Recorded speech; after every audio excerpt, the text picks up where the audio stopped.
네, 저혈당이 오게 되면은 혈당을 올리려고 오히려 너무 많은 음식을 드시는 분들이 계시는데요. 그렇게 되면 저혈당에서는 회복이 되겠지만 안녕하세요. 당뇨병 학회 공식 유튜브 채널 당뇨병의 정석입니다. 혹시 손이 떨리거나 식은땀이 나거나 의식을 잃어보신 적이 있으신가요? 의식을 잃고 택시기사가 사고를 냈던 그런 기사를 보신 적이 있으신가요? 이런 모든 것들이 이제 저혈당이랑 관련된 증상과 뉴스였던 것 같은데 오늘은 저혈당에 대해 알아보도록 하겠습니다. 저는 서울성모병원 내분비내과 양열입니다. 오늘 저와 함께 이야기하실 두 교수님 모셨습니다. 안녕하세요. 저는 고려대학교 안암병원 내분비내과 배재현입니다. 안녕하세요. 세종충남대학교 병원 김지민입니다.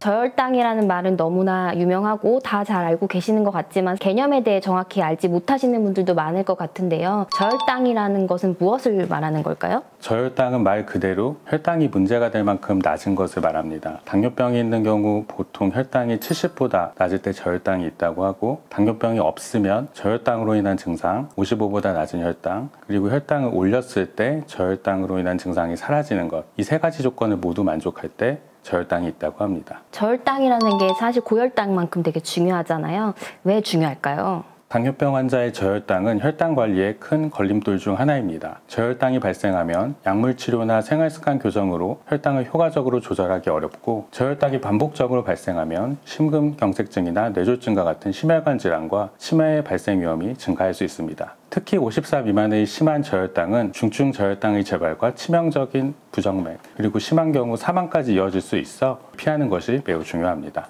저혈당을 막는 것이 필요하고 발생하는지 아는 것이 중요할 것 같은데 저혈당 증상에는 어떤 것들이 있을까요? 저혈당의 증상에는 심장 박동수가 빨라지고 손이 떨리고 불안하고 식은땀을 흘리거나 배고픔을 느끼는 것 같이 자율신경계의 기능이 올라가서 생기는 증상이 있고요. 또 하나는 몸에 기운이 없고 피로하고 어지럽고 의식이 저하되는 것 같이 중추신경계, 뇌의 포도당이 부족해서 생기는 증상으로 나눠볼 수가 있는데요. 사실 이런 저혈당의 증상은 모든 사람에게서 동일하게 나타나는 것은 아니고요. 사람마다 증상은 조금씩 다를 수가 있습니다. 어떻게 보면 저혈당의 이런 증상은 우리가 저혈당에 대처할 수 있도록 몸에서 보내주는 일종의 신호이기 때문에 이 증상을 잘 캐치하셔서 더 심한 저혈당으로 진행되지 않도록 대처를 하시는 것이 중요하고요. 그렇기 때문에 본인이 한 번이라도 저혈당을 이전에 경험을 하셨다면 본인의 저혈당 증상을 잘 기억을 해두시는 것이 도움이 될 수가 있습니다. 근데 저희 환자분들 중에 간혹 이제 피 검사를 했는데 혈당은 매우 낮은데도 증상이 없다. 자기는 저혈당이 아니었던 것 같고 괜찮다. 이렇게까지 얘기하시는 분들이 있거든요. 저혈당인데 증상이 없다. 이게 좋은 걸까요? 실제로 저혈당이 반복적으로 발생하셨던 분들 중에서 혈당 수치가 낮더라도 저혈당으로 인한 증상을 느끼지 못하시는 경우가 있는데요. 이를 저혈당 무감지증이라고 합니다. 근데 사실 저혈당 무감지증의 경우에는 초기에 가벼운 증상 없이 바로 의식저하 같이 심각한 증상으로 시작이 될 수 있어서 더욱 위험하고요.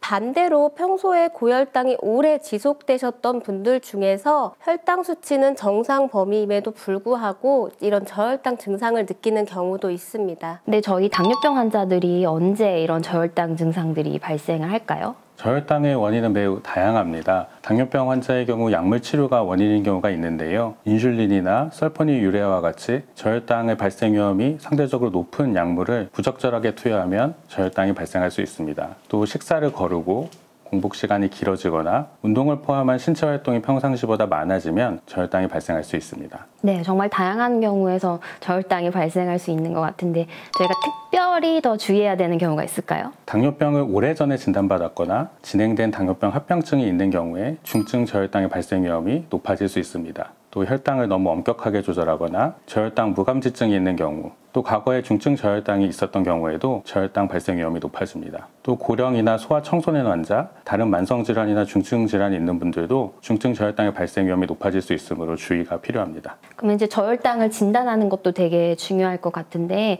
저희가 저혈당을 어떻게 진단할 수 있을까요? 먼저 당뇨병 환자가 저혈당이 의심되는 경우에는 혈당을 측정할 수 있는 상황이라면 혈당 수치를 측정해 확인하는 것이 중요합니다. 만약 혈당을 측정하기 어려운 상황이라면 먼저 저혈당에 대한 처치를 하고 난 뒤에 혈당을 측정할 수 있습니다. 또 중요한 것은 한번 저혈당이 발생한 환자는 다시 재발하는 것을 막기 위해 저혈당을 일으킬 수 있는 원인들이 무엇인가, 약물 치료를 포함한 여러 이런 위험 인자들을 확인해 교정하는 것이 중요합니다. 혈당 측정하는 것 자체도 사실 통증인데 저혈당 증상이 있을 때 혈당을 꼭 측정해야 할까요? 저혈당이 있을 때 나타나는 증상은 저혈당이 아닌 다른 원인에 의해서도 발생할 수 있습니다. 그래서 가능하면 혈당을 측정해 수치를 확인하는 것이 좋습니다. 또 혈당을 측정하면 저혈당 발생했을 때 정도에 따라 효과적으로 대처가 가능합니다. 저혈당 진단하는 것도 중요한데 결국에는 저희 처치가 제일 중요할 것 같은데요. 저혈당이 발생하면 어떻게 해야 되는지 교수님 한번 얘기해 주실 수 있으실까요? 우선은 저혈당이 발생을 하시면 어쨌든 혈당을 안전한 수치까지 먼저 올리는 것이 가장 중요한데요. 보통 일반적으로 의식이 있는 경우에는 당질 15g에 해당되는 식품을 섭취를 하시고 15분 정도 후에 혈당을 다시 한번 측정을 하시는 것이 중요합니다. 만약에 저혈당이 반복이 되면은 위와 같이 당질 15g의 식품을 섭취하시는 과정을 반복을 하시면 되고요. 이런 방법을 통해서 저혈당에서 회복이 되었다면은 다시 또 저혈당으로 빠지는 것을 막기 위해서 간식을 드시거나 식사를 하시면 되는데요. 만약에 1시간 이내에 바로 음식을 드시기 어려운 상황이시라면은 당질 15g에 해당하는 식품을 한 번 더 드시는 것도 도움이 되실 수가 있습니다. 저혈당 응급식품이라고 하는 당질 15g에 해당되는 음식에는요, 설탕이나 꿀 한 큰 숟가락 혹은 이제 100ml 정도의 요구르트 1개, 아니면 주스나 청량음료 같은 경우에 175ml 정도 혹은 사탕 3, 4개 정도로 생각을 하시면 될 것 같아요. 하지만 반대로 의식이 없는 경우에는 음식을 억지로 먹이시면 안 되시고요. 이때는 119나 의료기관을 통해서 정맥주사로 포도당 주입을 해야 합니다. 15g의 당질 양이라는 걸 얘기 드렸는데 이게 생각보다 양이 좀 적잖아요. 오렌지 주스도 한 병을 다 마시면 안 되고, 근데 이제 혈당이 낮으니까 한 번에 많이 먹어서 확 높이면 좀 어떨까요? 실제로 그런 분들이 계신 것 같아요.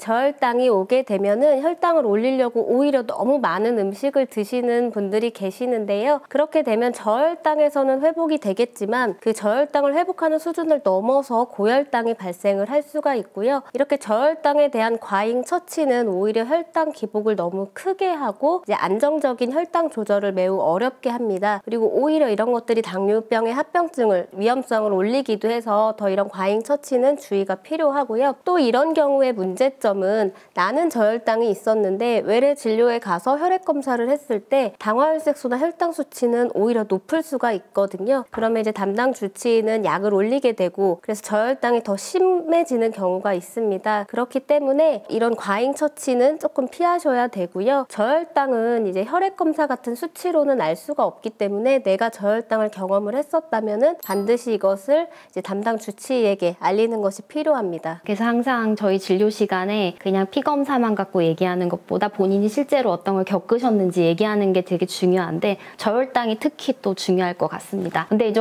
저희 환자분들은 초콜릿도 정말 많이 드시고 아이스크림도 드시고 이러는데 초콜릿이랑 아이스크림 먹어도 될까요? 실제로 환자분들 중에 저혈당 대비로 초콜릿을 가지고 다니시는 분이 정말 많으신 것 같은데요. 저혈당이 발생하면 빠르게 혈당 수치를 올리는 것이 중요한데 초콜릿이나 아이스크림 같은 경우에는 지방이 포함이 돼 있어서 당질의 소화와 흡수를 느리게 하고 이제 혈당을 빠르게 올려주는 식품은 아니거든요. 그래서 저혈당 응급식품으로 아이스크림과 초콜릿은 적절하지 않다는 것을 꼭 기억을 해두셨으면 좋겠어요. 네, 저혈당 저희가 예방하는 것도 되게 중요할 것 같은데요. 당뇨병 환자가 저혈당을 예방하기 위해 어떤 것들을 좀 해야 할까요? 모든 당뇨병 환자들은 매 진료시마다 저혈당이 있었는지 확인하고 저혈당 발생의 위험 인자가 있는지 확인해야 합니다. 또 이와 함께 중요한 것이 교육인데요. 당뇨병 환자들은 평소에 혈당을 자주 측정하고 식사와 운동도 규칙적으로 하고 약물을 처방에 따라 적절히 투여해서 저혈당이 발생하지 않게 노력해야 합니다. 그러면 그거 이외에 또 강조하고 싶으신 거 있으신가요? 앞서 말씀드린 저혈당 증상과 저혈당에 대한 대처 방법도 숙지해야 합니다. 만약 장시간의 운동이나 운전이 예정되어 있다면 저혈당이 발생할 것을 대비해 미리